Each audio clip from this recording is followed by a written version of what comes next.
Akhilesh Kumar ji, CRPF से। राधा वल्लभ शेरवंश। गुरुदेव, आपके चरणों में कोटि कोटि प्रणाम। गुरुदेव, सड़क दुर्घटना में मेरा एक पैर घुटने के ऊपर से काटना पड़ा। गुरुदेव, आपकी कृपा से विगत 5 महीनों से नाम जप करता हूँ। वर्तमान में आपकी कृपा से नाम जप अवधि में निरंतर सुधार हो रहा है। अब तो मुझे ये लगता है कि मेरा पैर का काटना तो एक बहाना था। श्री जी ने मुझे भजन में लगाना था। श्री जी कृपा से पैर कटने का कोई दुख नहीं है महाराज जी।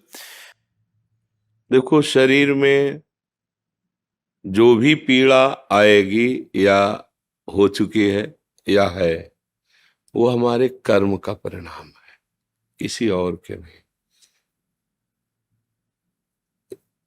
अब क्या है कि जैसे इस बार भले इस जन्म में आप मांस ना खाते हो, मान लो इस जन्म में ना खाया हो, हम क्या जाने कि खाया कि नहीं। पशुओं के साथ कैसा व्यवहार किया जाता है, कैसे लोग कैसे करते हैं, वो भी जीव है। ठीक वैसे ही जैसे आप अपना शरीर, अपने को, कितना प्यारा शरीर है, आप अपना शरीर बचाना चाहते हैं, ऐसे हर जीव अपना शरीर बचाना चाहता है। आप देखो, चींटी के पीछे अंगुली ऐसे करते चलो, वो भयभीत होकर भागेगी, अपना प्रयास करेगी कि मैं बच जाऊं, शायद कोई मुझे कष्ट देना चाहता है। किसी भी जीव को देखो, अपने स्वाद के लिए पीछे के जन्मों से लेके इस जन्म तक क्या करते हैं, गड़ासा चलाते हैं, ठीक है? गर्दन काट दी, पैर काट दिए। और जब हमारे कटने का नंबर आया, एक मांडव्य ऋषि हुए, ऐसे हाथ उठा करके पैर के अंगूठे के बल मंत्र जाप कर रहे। ध्यान से सुनना। कुछ चोर लोग राजा के खजाने में सेंध लगा दी। और अगर बचाव पक्ष जोर का होता है तो फिर चोर पक्ष भी जोर का होता है। अगर नए नए क्रम बचाने के निकलते हैं तो नए नए उनकी सोच उसमें चोरी करने की निकलती है। तो चोरी करके निकल ही रहती कि सैनिकों को पता चल गया, उनका पीछा किया। अब वो भागे, तो भाग करके देखा ऋषि का आश्रम, अगर इसमें छुप जाते हैं तो हमारा बचाव पक्ष हो जाएगा। चले गए अंदर, लताएं झोपड़ी सब वहीं अपने स्वर्ण आदि जो चोरी की थी वहीं रख के चुपचाप बैठ गए। उनको पक्का लगा कि इसी आश्रम में गए होंगे, क्योंकि आगे आगे गए नहीं। तो आश्रम में गए, दाहिने पैर के अंगूठे के बल हाथ उठा के मंत्राकार वृत्ति, उनको कुछ पता ही नहीं। गए तो माल सहित चोर मिल गए। तो उनको लगा कि ये आश्रम में इसलिए आए, हमें लगता है इस महात्मा का ये सब नाटक है और ये इन चोरों का साथी है और ये चोरी करवाता है। बुद्धि बदली। बुरी दशा जब हम आनी होती है ना, तो पहले बुद्धि बदली जाती है। तो वैसे ही टांग ले गए उनको। ये भगवान श्री कृष्ण द्वैपायन व्यास देव जी के द्वारा महाभारत में लिखी कथा है।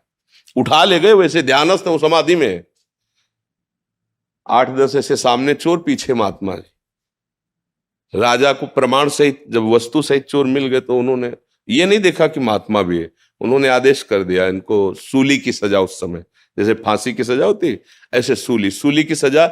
एक भाले जैसा यंत्र, ऐसे नीचे से खंबे जैसा, ऊपर एकदम भाला जैसा, और बराबर की ऊंचाई में ले जाकर गुदा द्वार से ऐसे छोड़ दिया जाता था ऊपर से। तो वो जितनी घुस पाई, इसके बाद वो आदमी गुदा द्वार में सूली घुसी, अब वो तड़प रहा है। कितने घंटे हो या कितने दिन, वो उसकी सामर्थ्य जाने, मरेगा वहीं। कोई उस बड़ी कष्टप्रद, गोली मार देना फांसी में तो मिनट 2 मिनट, लेकिन सूली की सजा बहुत ही कष्टप्रद। अब गुदा द्वार में इतनी घुसी है और वो रक्तस्राव हो रहा, धीरे धीरे वो मरेगा। दूसरे जब दंड वाले आते थे जिनको, तब वो उतारे जाते थे 1-2 दिन 3 दिन में। ऐसे जब वहां उतारने गए तो देखा वो पद्मासन लगाए बैठे मांडव ऋषि, और वो तो चोर थे, वो मर गए। उनको हटाया, भाग के गए राजा से, कोई अपराध बन गया। वो तो कोई सच्चे महात्मा थे जिनको हम पकड़। बोले महात्मा को क्यों पकड़ के लाए? बोले महाराज हमको लगा कि वो आश्रम में। तो अब वो भयभीत हो गए, क्योंकि आगे गाय और ब्रह्म ऋषियों को करके गए। वो कहा महाराज मुझे बिल्कुल पता नहीं था, आप क्षमा कीजिए, मेरे से अपराध बन गया। उनका नहीं, बस ये हटाओ, सूली से मुझे उतरवाओ, मैं तुम्हें दंड नहीं दूंगा, मैं सीधे धर्मराज को दंड दूंगा, उतारू तो मुझे। लाख उपाय किया गया, वो शूली उनके गुदा द्वार से हटी ही नहीं, काट दिया गया। वो सीधे अंतर ध्यान में धर्मराज के पास पहुंचे और उन्होंने कहा मुझे बचपन से याद है कि मैंने कोई अपराध नहीं किया, फिर मुझे ये सजा क्यों मिली? लोहा अंदर ठसा हुआ, उसे काट दिया गया, निकला ही नहीं। मैं तुम्हें अभी दंड देता हूं, क्योंकि तपस्या के धनी थे। तो धर्मराज इनका रुको रुको रुको, तो जैसे अपने नहीं कि टीवी चैनल लगा दे तो दिखाई देता है, ऐसे कहा देखो आप अपने। तो 8 वर्ष के थे, एक तितली को उठाया और बम्बूल का कांटा होता है ना, बार बार उसके गुदा द्वार में ऐसे खिलवाड़ में, बच्चे थे, ऐसे करके छोड़ दिया। बोले उसका फल है ये कि सूली निकाली नहीं गई, अंदर धसी हुई है, क्योंकि कांटा निकाला नहीं था। तो आप अपने योग बल से सह गए, नहीं तो जैसे तितली मर गई थी वैसे तुम्हें मर। एक तितली के गुदा में कांटा डालने से, ये महर्षि हैं इतने सामर्थ्यशाली कि सीधे जहां न्याय होता है वहीं पहुंच गए धर्मराज के पास। तो बोलो इतने बड़े ऋषि का कर्म, उनको दंड दिया ना, तो हमारे तुम्हारे कितने कर्म है? ये मुर्गा, ये पशु पक्षियों को जो काट काट के खा रहे हो, जो विनोद कर रहे हो, मजाक मजाक में उनको कष्ट दे रहे हो, दुख दे रहे हो, और कितने पाप हैं? एक पाप है कितने? अब आपको मान सकते हैं कि इस जीवन में आपने कोई पाप नहीं किया, ऐसा आप कह सकते हैं, लेकिन बिना हमारे पाप के हमें कोई दंड नहीं दे सकता। हमारे पूर्व के, हम शरीर बदलते चले जाएं, हमारा पोस्ट बदलता चला जाए, तो क्या पीछे जो गलती करे हैं वो हम पे लागू नहीं होगा क्या?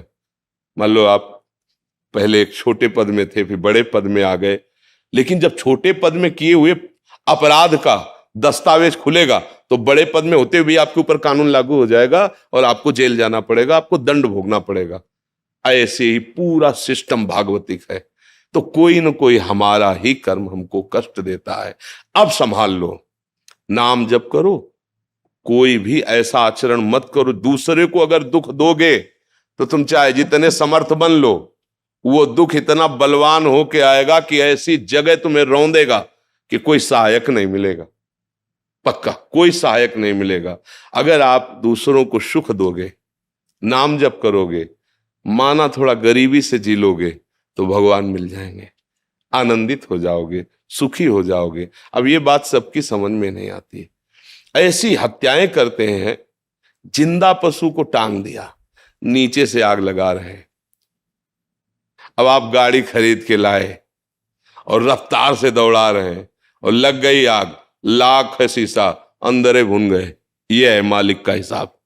ये वही है जिसने डंडे में बांध के आग के नीचे भूंजा था, उसने उसी के कमाए हुए धन से उसी में आग लगा के उसको भूंज दिया। वो निर्णायक झूठा नहीं है, वो निर्णायक बड़ा दयालु है। हमारे द्वारा जो कर्म होते हैं, अवश्य में भोक्तव्यम कृतम कर्म शुभाशुभम। इसीलिए हम सबसे हाथ जोड़ के कहते हैं, मत खाओ मांस भैया, मत खाओ। काहे को जीव के स्वाद के लिए दूसरे को कष्ट दे रहे हो, और जब परिणाम आएगा तब। ये शराब पीना, मांस खाना, व्यभिचार करना, गंदे आचरण करना, ये तुम्हें कभी सुखी नहीं कर सकते हैं। जो हुआ उसको हमें मिटाना पड़ेगा। हमने लिखा है तो हम ही को मिटाना पड़ेगा, हमारे ही तो कर्म है। तो ये नाम जप जो है ये मिटा देगा, पीछे का भी, वर्तमान का भी, और आगे जो होने की चूक हो जाए उसको भी संभाल देगा। भूत भविष्य वर्तमान तीनों को संभालने के सामर्थ्य भगवान के नाम में है। हम तो कहते राधा राधा जपो, और आपको जो प्रिय लगे वो अपना नाम जप करो। बस हमारी प्रार्थना, हमारी बात मान लो, ये नशा बंद करो, ये मांस मदिरा, ये चीजें आपको कभी सुख नहीं मिल सकता। ये गंदा संस्कार बन गए, इसलिए लगता है चलो थोड़ा पी लेते हैं, थोड़ा खा। भैया आप सच्ची समझो, आप अपनी बुद्धि को गिराते चले जा रहे हो। जो गिर रहा है उसे पता नहीं चल रहा है, जो उठा हुआ देख रहा है कि गिर रहा है उसे पता चल रहा है। जैसे अंधा आदमी है ना, वो जा रहा है जिस मार्ग में, आगे वो दलदल में फंस जाएगा, वो लाख चिल्लाए तो उसकी समझ में नहीं आएगा। ऐसे हम लोग माया के द्वारा अंधे हो गए, गंदी आदतें, गंदे व्यसन, फिर जब परिणाम मिलता है तो भगवान को गाली देते हैं। आज हम धर्म से चल रहे हैं, लेकिन कल हमने पाप किया है, फिर लोग कहते हैं देखो धर्मात्मा हो, कितना दुखी है। अरे भाई बोया है तो काटेगा ना, आज जो बोया है वो अगली फसल है, आएगी। तो इसलिए नाम जप करो, अच्छे से चलो।